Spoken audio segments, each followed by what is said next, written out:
Bismillah ar-Rahman Rahim. Um, Good morning, everybody. Honorable Advisor to the Finance Minister, Mr.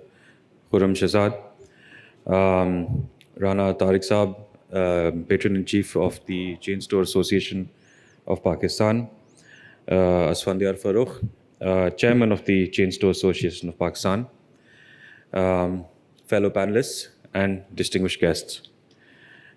It is my honor to be here today, and the company I represent has been present on this panel in recent years, of course, to talk about our vision about how logistics can help retailers grow. And that is very much the topic of my talk today. The topic is streamlining supply chains, the hidden engine of retail growth. Every single time an add to cart or a buy now is clicked upon in this country, it triggers an invisible orchestra of players within the retail and logistics ecosystem. Everyone from pickup trucks, suppliers, drivers, data analysts, payment systems, and customs officers. This is a symphony that happens largely outside of the public eye, and modern retail success is largely dependent on how well these retail supply chains function. Logistics is no longer a cost and is no longer acknowledged as a cost within retail ecosystems. It is now a central part of your growth engine. The question today is that whether our supply chains are ready for the future. The local reality is such that there are 120 million broadband users in Pakistan today, and the digital buyers are growing fast. Approximately 60% of urban dwellers in Pakistan order online at least once a month. Online retail spans cities, and even SME brands are looking to expand overseas. There are, of course, a number of retail experts in this room, but sitting from my vantage point as a logistics professional and operative, there are three trends that stand out in the local retail industry today. Number one, omni-channel is reality, and customers will expect the same experience from retailers whether they order on a website, go into a store, or they order on WhatsApp even. They expect the quality of your product and service and your customer services to be exactly the same. Number two, speed matters. In an era where high fuel costs have compromised the ability of many operatives to deliver fast, this has surprisingly stood out as a key metric in determining success. It is no secret that a cash on delivery delivery is one where the buyer has not committed to the purchase. So unless it is delivered within 2 to 2.5 days, the impulse buy, which is what most retail online shopping is in Pakistan, from the consumer, it's an impulse buy. It loses interest. The end customer loses interest. So it's very, very important for the supply chain to be very, very quick and get to far corners of the country very quickly. Same day and next day is not only an expectation in tier 1 cities, it is an expectation in tier 2 and tier 3 cities. It is no longer considered to be a luxury. Number three, and also a key part of my theme today, is the place of cross-border e-commerce. Even Pakistani SMEs now want to ship to the Gulf countries, the UK, and beyond. And I will reveal, or since this was in the business recorder about 6 to 8 weeks ago as well, I will re-reveal or re-emphasize how our largest subsidiary, TCS Logistics, our largest subsidiary has completed a minority transaction with Nippon Logistics, which is the largest logistics group out of Japan. This will enhance the capabilities of the company I represent, TCS, to help Pakistani brands expand overseas. As Asfandiar just said, it's not like everyone has to export overseas and everyone will be even ready to export overseas. Some brands will have the capability to sell local products, and I myself was talking this morning about a brand which, has enormous domestic volume. They don't feel ready to go abroad as yet. Whenever Pakistani brands do feel ready to go abroad, this is a service that is readily available through our updated menu of services. Improved ocean freight capability, improved air freight capability, and yes, warehousing capability at destination markets such as the UK and UAE, all available through our platform. In an era where the rupee has been depreciating, and even many professionals have migrated outside the country in the hope of being able to afford a better life, what could be better than being a Pakistan-based brand and not having suffered the high cost of living abroad, but still having the capability to expand overseas right here while sitting in this market? It's the best of both worlds to live in a cost sustainable market, but to expand and earn in dollars, dirhams, or real, or wherever it is you want to go.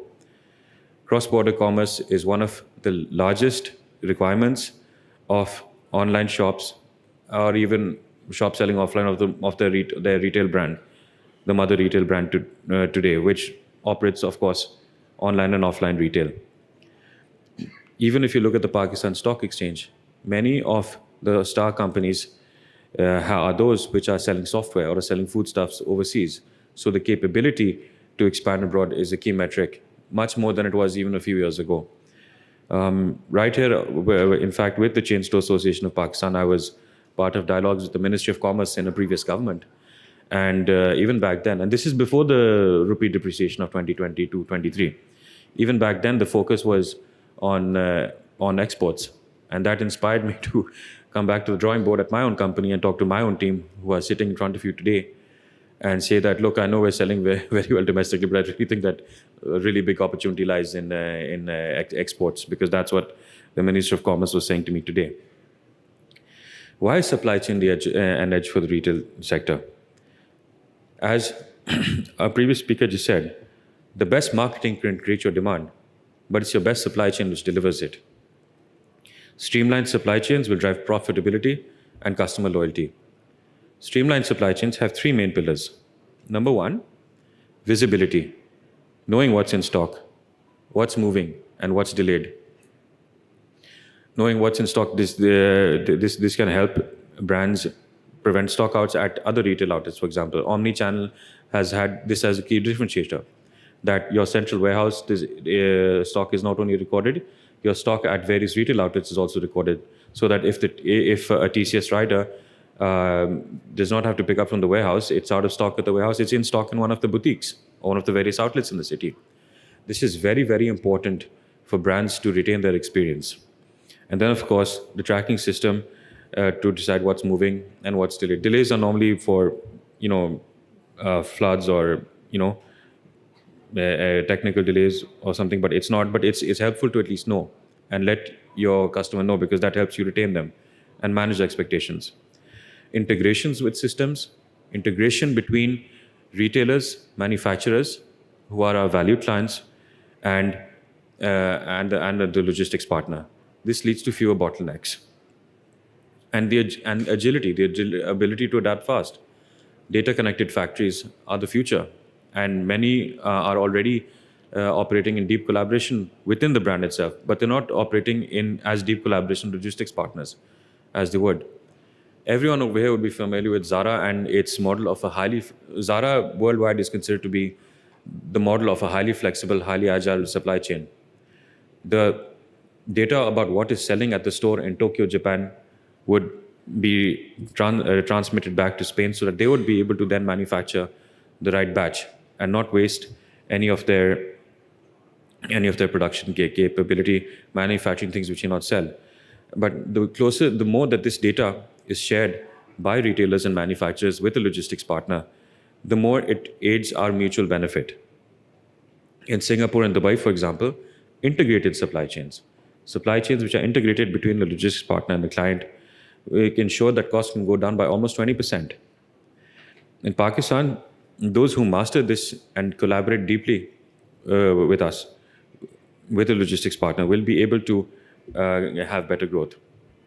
On the technology side, it doesn't matter today how hard a company works. It matters how smart a company works.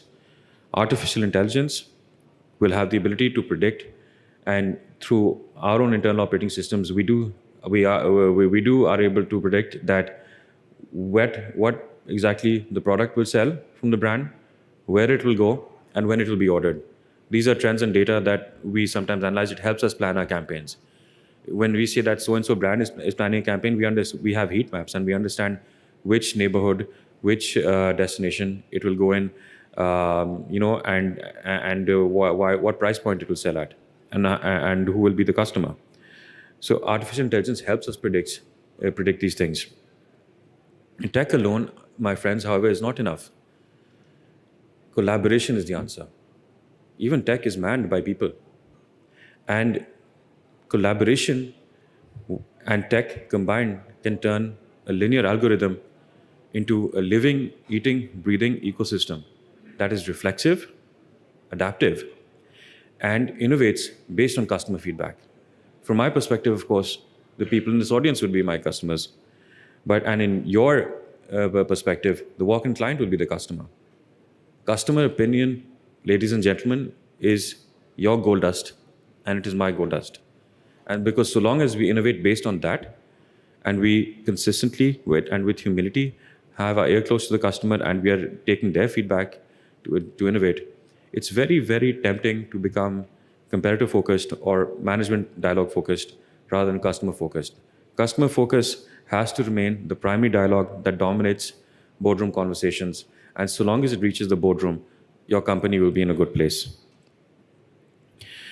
Retailers and logistics partners sharing data also helps us plan our peak periods very well, such as 14th August and Eid al-Fitr. We have, of course, suffered in the past sometimes when at 11 o'clock on Chandrat, we receive orders from our clients, and we've actually fulfilled them, alhamdulillah, thanks to our outstanding team and its capability to, and its wish and its desire to fulfill customer demand.